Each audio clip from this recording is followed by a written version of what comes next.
The International Maize and Wheat Improvement Center, known by its Spanish acronym CIMMYT, works to improve maize and wheat science for sustainable livelihood. In Nepal, CIMMYT has been working for 25 years in maize and wheat cropping systems across the country through a large number of diverse projects. One such project is the Cereal System Initiative for South Asia, CISA, in collaboration with Nepal Agricultural Research Council, Ministry of Agricultural Development and private sector partners.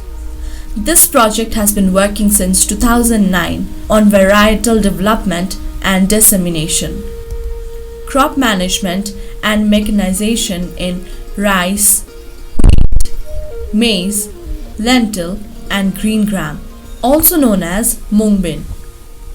Reflecting on the inclusion of green gram in CISA, CIMMYT Principal Scientist and CISA Project Leader, Dr. Andrew MacDonald. CISA Project is a USAID and Bill and Melinda Gates Foundation effort at sustainable intensification across South Asia. We work in Nepal, we also work in India and in Bangladesh, and in the past we've also worked in Pakistan.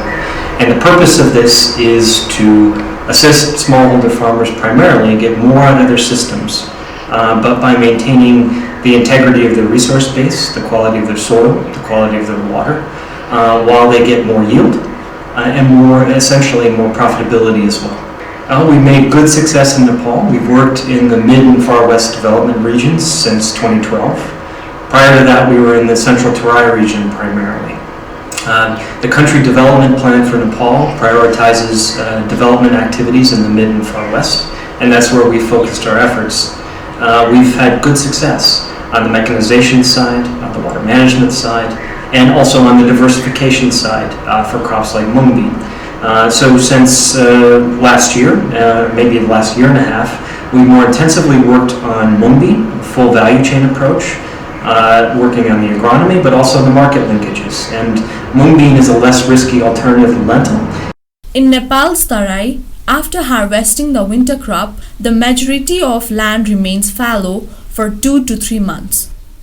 The major reason for this are lack of irrigation, problems with free grazing animals, and a lack of information on improved agricultural technologies. Utilizing fallow land by growing short duration crops such as green gram, farmers can earn some income. CISA has been conducting strategic research and development related to green gram in Baake, Bardia, Kailali, Kanchanpur and Surkhet since 2014.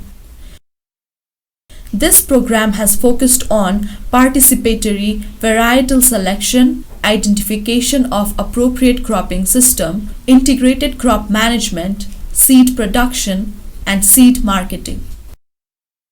This program is operating in collaboration with the Gate Nepal Seed Company, Pathak Khadya Udyog, Kanchanpur, De Bahar Mill Nepalganj, National Grain Legume Research Program, District Agricultural Development Offices of the respective district, the Kisan Project and Seed Group and Cooperatives.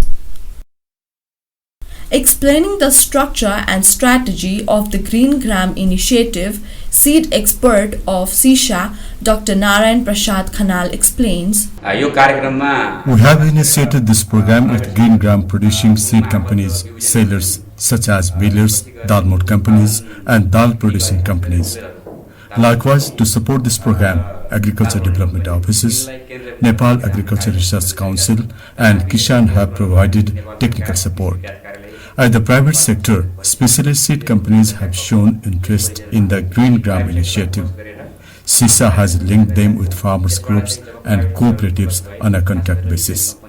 In 2015, seed production was carried out on 14 hectares through contractual arrangements between seed companies and farmers cooperatives. Green gram grain was grown on 100 hectares by 600 households using the millers' networks. As a result, about 100 ton mung bean has been produced and Gate Nepal has been able to collect 10 ton seed. Green gram is considered one of the ancient crop of South Asia. It is cultivated in many countries of the world. Globally, it is cultivated on more than 600,000 hectares. According to Asian Vegetable Research and Development Center, the highest cultivating country is India, cultivating 270,000 hectares, followed by China, Myanmar, Indonesia, Pakistan, and Thailand. In Nepal, it is predicted that green gram is cultivated on around 13,000 hectares, producing 700 kg per hectare on average. Although this crop had previously been cultivated only in eastern Tarai district such as Siraha and Saptari, in the past few years it has also been cultivated in western district. Green gram or mung bean is popular for use in dal soup as it contains globulin containing protein and is highly digestible, making it good for human nutrition. In relation to nutrition content, green gram dal contains 24% protein, 56.7% carbohydrate, 1% lipids, and 3.5% minerals such as iron, calcium, phosphorus, magnesium, sodium, copper, and sulfur. It also contains trace amount of vitamins. The domestic and global market for green gram are large, and in Nepal, the market price is generally both stable and high.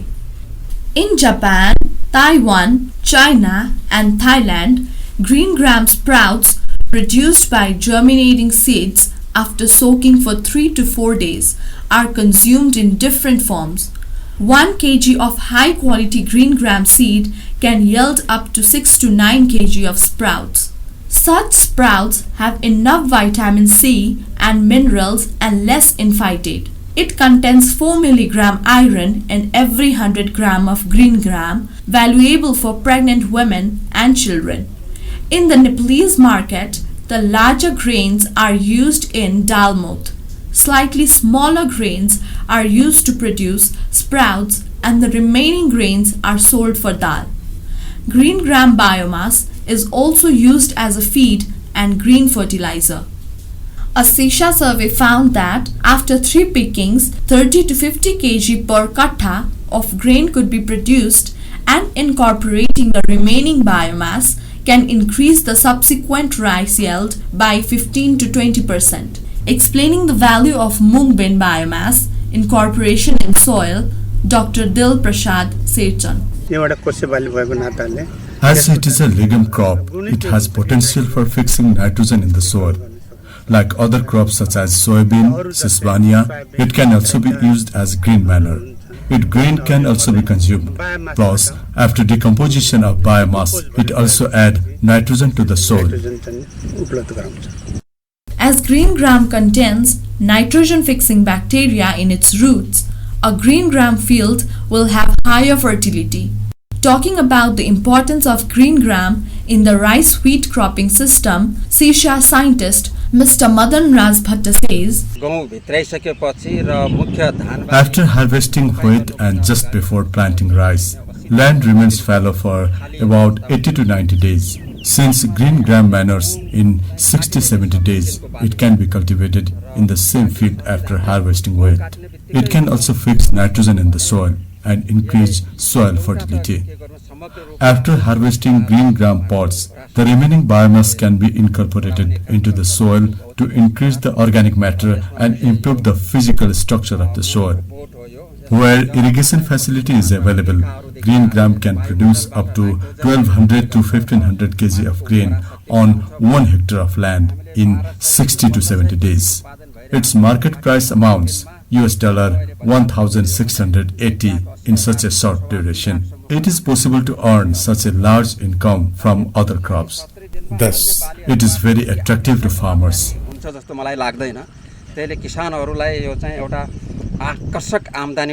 Talking about the benefits of green gram, farmers related to the program say, In April-May, land remains fallow, which is a waste of land.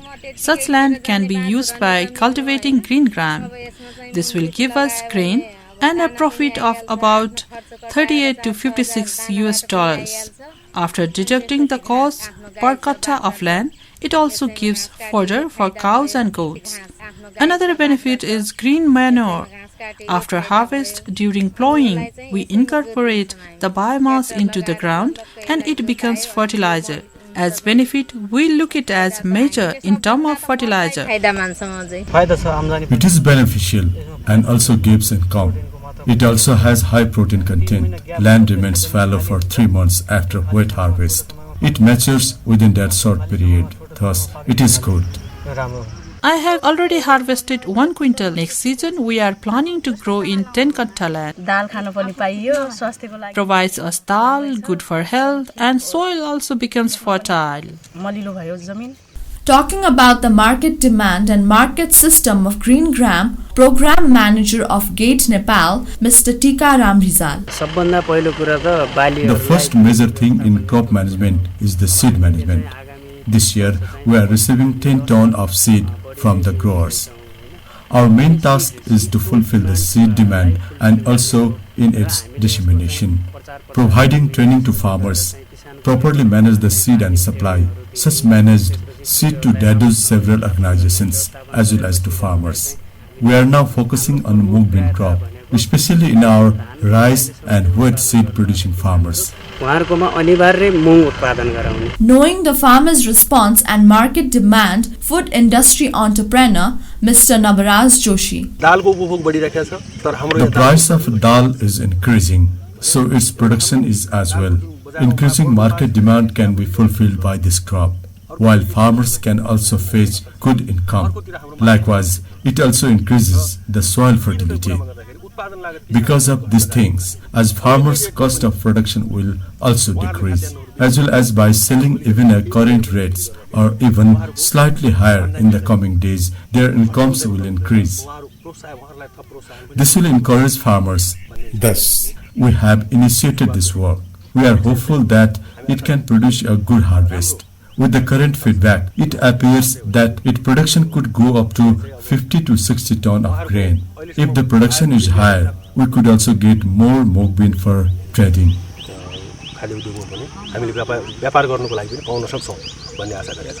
Talking about requirement of further dissemination of the Green Gram initiative, agricultural expert of Kisan program, Mr. Rajendra Sahu. By fixing the nitrogen in the soil due to the nodules present in the roots of green gram, it will increase the rice production. Thus, to increase the rice production also, green gram cultivation is helpful. In coming days, its replication will rapidly increase. I am working with this in the field since very beginning. I am sure that its production will increase. The wave of interest in green gram brought about by this initiative has increased seed demand from different organizations as well as seed companies.